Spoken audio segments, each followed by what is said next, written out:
mambo mengine ya ajabu yapo, yalikuwepo, lakini hivi sasa yamefufuka tena kwenye mtandao, na nimeona watu wengi wanasapoti. Kuna vijana wa Tanzania wanaitwa wachokonozi, wenyewe hawakubali habari za kufa, hawakubali ya kwamba Mwenyezi Mungu Subhanahu wa Ta'ala yupo, bali wenyewe wamekwenda mbali, hawakubali hata habari za kufufuka, hawakubali kama kuna kitu kinaitwa kifo, hawakubali kitu kinaitwa kufufuka, wala hawakubali kwamba Mungu yupo wala shetani, yani mambo yote hawakubali.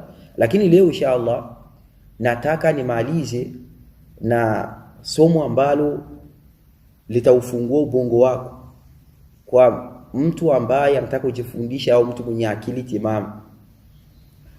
Allah tabaraka wa taala anasema, wa in ta'jab fa'ajabun qawluhum a idha kunna turaban a inna la fi khalqin jadid. Kama unataka kushangaa, kustaajabu, bali staajabu hii kauli yao, je, tutakapokufa na kuwa maudongo, kweli tutarudia kwenye umbo jipya?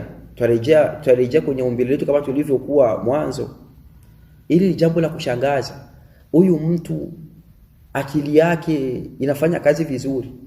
Mbona akumbukia kwamba Allah tabaraka wa taala alimtengeneza kumtoa katika udongo, hakuwa chochote, alimtoa katika udongo. Hal ata ala al-insani hinu min ad-dahri lam yakun shay'an madhkura.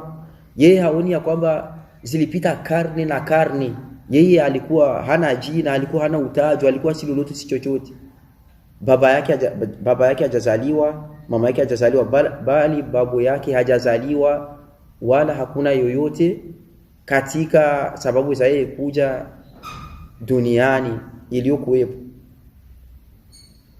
Basi akili yake inakuwa haifanyi kazi, akili yake bila shaka inakuwa haifanyi kazi. Allah tabaraka wa taala ndani ya Qur'ani, bal yuridu al-insanu liyafjura amama yasalu ayyana yawmul qiyamah.